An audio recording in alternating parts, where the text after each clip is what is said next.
Assalamualaikum warahmatullahi wabarakatuh. Perkenalkan, nama saya Dimas Satrio dengan NIM akhir 148. Saya Yuwa Fitinaska dengan NIM akhir 163. Baik, di sini kami akan menjelaskan terkait peraturan perusahaan, yang dimana pertama ada pengertian peraturan perusahaan. Bahwasanya peraturan perusahaan adalah dokumen resmi yang berisi aturan ketentuan yang mengatur hubungan kerja antara karyawan dan manajemen.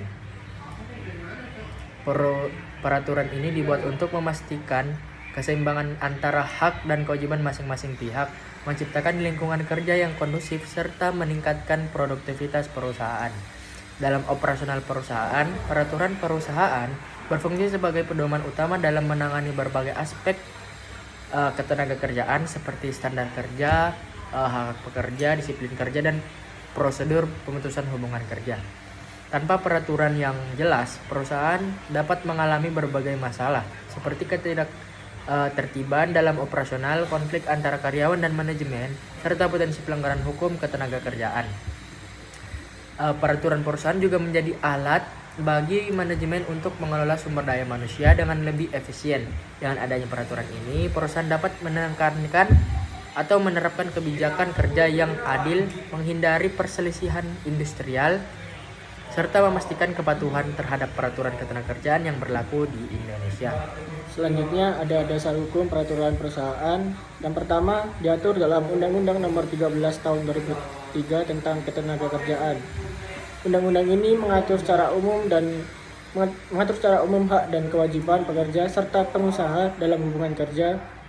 Beberapa poin penting yang diatur dalam Undang-Undang Ketenagakerjaan meliputi jenis hubungan kerja, PKWT dan PKWTT, hak-hak pekerja seperti upah, cuti, jaminan sosial, dan pesangon, perlindungan bagi pekerja dalam aspek keselamatan dan kesehatan kerja, larangan terhadap eksploitasi tenaga kerja terutama bagi pekerja perempuan dan anak. Dan selanjutnya diatur dalam Peraturan Pemerintah Nomor 35 Tahun 2021. Peraturan pemerintah ini mengatur lebih spesifik tentang aspek-aspek dalam hubungan kerja, termasuk perjanjian kerja waktu tertentu, tentang batasan durasi kontrak kerja dan ketentuannya, alih daya atau outsourcing, pengaturan mengenai pekerja yang dipekerjakan melalui perusahaan penyedia tenaga kerja, waktu kerja lembur, ketentuan jam kerja normal, serta kompensasi bagi pekerja yang melakukan lembur, pemutusan hubungan kerja atau PHK, prosedur PHK yang sah dan hak pekerja yang terkena PHK. Selanjutnya diatur dalam Peraturan Menteri Ketenagakerjaan.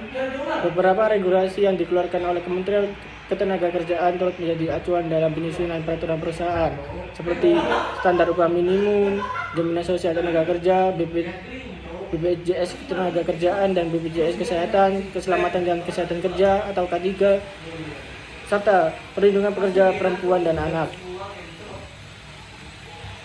Selain itu, yang ketiga ada tujuan peraturan perusahaan, yang dimana peraturan perusahaan dibuat bukan hanya untuk memenuhi ketentuan hukum, tetapi juga untuk memastikan hubungan kerja yang harmonis dan produktif. Beberapa tujuan utama dan peraturan perusahaan meliputi menjaga ketertiban, kedisiplinan, dan produktivitas kerja. Dengan adanya aturan yang jelas, karyawan memiliki pedoman dan dalam menjalankan tugas dan tanggung jawabnya, sehingga operasional perusahaan berjalan lebih lancar. Mencegah dan menyelesaikan konflik dalam hubungan kerja, peraturan perusahaan memberikan solusi dalam penyelesaian konflik antar karyawan dan perusahaan. Jika terjadi sengketa, peraturan ini dapat dijadikan acuan dalam pengambilan keputusan. Memberikan perlindungan hukum bagi karyawan dan perusahaan. Peraturan ini memastikan bahwa hak-hak karyawan dilindungi serta perusahaan dapat menerapkan tindakan disiplin yang sah sesuai dengan hukum yang berlaku. Selanjutnya, menciptakan lingkungan kerja yang sehat, aman, dan kondusif. Bahwasanya dengan mengatur aspek keselamatan kerja, etika kerja, dan tata tertib, perusahaan dapat menciptakan suasana kerja yang nyaman dan profesional. Selanjutnya ada isi peraturan perusahaan. Peraturan perusahaan biasanya mencakup beberapa aspek penting dalam hubungan kerja yang terdiri dari hak dan kewajiban karyawan, hak atas upah, tunjangan, cuti, dan fasilitas kerja, hak atas jaminan sosial dan kesehatan, kewajiban mematuhi tata tertib dan menjalankan tugas sesuai tanggung jawab. Selanjutnya ada hak dan kewajiban perusahaan. memberikan gaji dan tunjangan sesuai ketentuan yang berlaku, menyediakan lingkungan kerja yang aman dan nyaman, memberikan kesempatan pengembangan karir dan pelatihan. Selanjutnya ada waktu kerja dan lembur. Jam kerja sesuai peraturan ketenagakerjaan yaitu 8 jam per hari atau 40 jam per minggu. Aturan mengenai kerja lembur dan kompensasinya. Selanjutnya ada tata tertib disiplin kerja, yang dimana di dalamnya peraturan mengenai keterlambatan dan izin tidak masuk kerja, larangan membawa barang terlarang atau melakukan tindakan tidak etis di dalam tempat pekerjaan. Selanjutnya ada kode etik karyawan, etika dalam bahasa kerja dan berinteraksi dengan sesama karyawan, serta atasan larangan melakukan diskriminasi, pelecehan, dan tindakan yang melanggar hukum. Yang selanjutnya ada keselamatan dan kesehatan kerja atau yang biasa dikenal sebagai K3, yang dimana kewajiban perusahaan dalam menyediakan alat keselamatan kerja, prosedur kerja aman untuk menghindari kecelakaan kerja, kewajiban karyawan dalam menjaga keselamatan diri dan rekan-rekan kerja. Selanjutnya ada sanksi dan pelanggaran.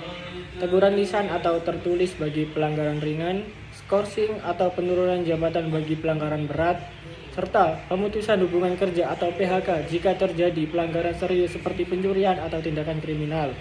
Selanjutnya ada penerapan dan sosialisasi peraturan perusahaan. Agar peraturan perusahaan efektif, perlu dilakukan sosialisasi secara menyeluruh kepada seluruh karyawan.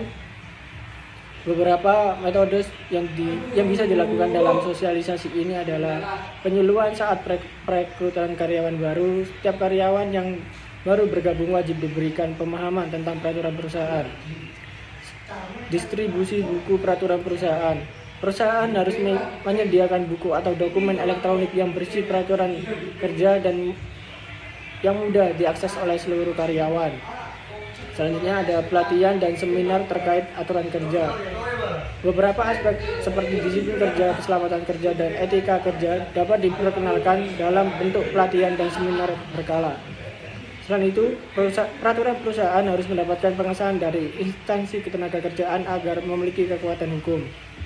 Selanjutnya ada manfaat peraturan perusahaan, bahwa dengan adanya peraturan perusahaan yang jelas dan diterapkan secara konsisten, manfaat yang dapat diperoleh antara lain, yang pertama ada meningkatkan kepatuhan dan disiplin karyawan, yang kedua ada menciptakan lingkungan kerja yang profesional dan produktif, yang ketiga ada mengurangi risiko dan konflik di tempat kerja, yang keempat ada menjaga citra perusahaan sebagai tempat kerja yang adil dan tertata.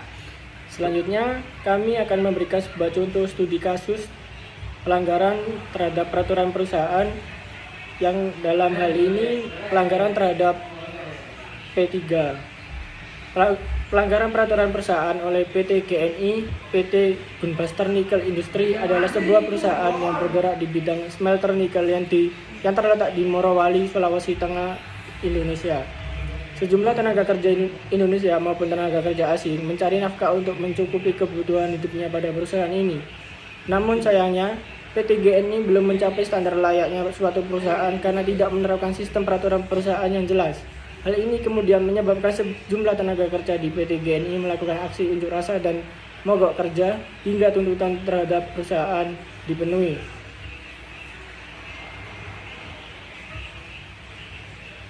Berdasarkan pasal 1 ayat 20 Undang-Undang Ketenagakerjaan, peraturan perusahaan adalah regulasi tertulis yang dibentuk oleh perusahaan mengenai ketentuan bekerja serta tata tertib perusahaan. Suatu perusahaan layaknya menetapkan dan membentuk peraturan perusahaan seperti keselamatan dan kesehatan kerja, perjanjian kerja, pengupahan hingga SOP atau dikenal dengan standar operasional prosedur. Peraturan-peraturan tersebut wajib dibentuk demi kelancaran prosedur kerja dan juga sebagai pedoman yang mengatur terkait hak-hak dan kewajiban antara pekerja dan pengusaha. Apabila suatu perusahaan tidak membentuk peraturan perusahaan, maka para pekerja akan kehilangan arah mengenai apa yang harus dilakukan dan tidak menerima hak-hak seharusnya mereka terima. Selanjutnya akan dilanjutkan oleh teman saya. Itu saja yang dapat kami sampaikan terkait peraturan perusahaan.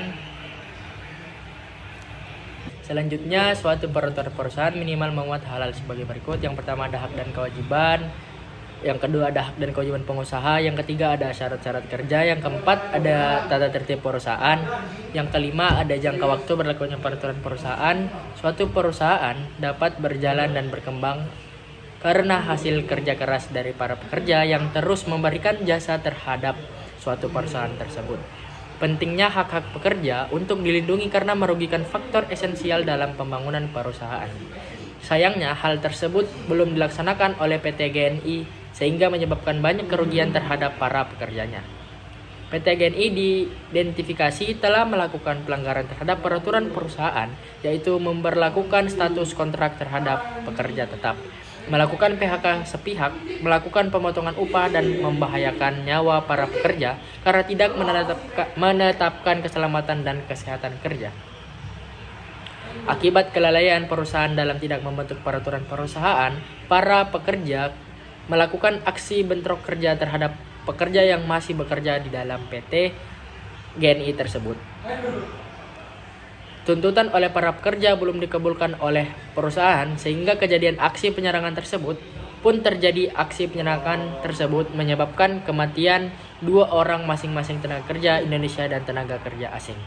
Itu saja yang dapat saya sampaikan. Apabila ada kesalahan, mohon maaf. Wassalamualaikum warahmatullahi wabarakatuh.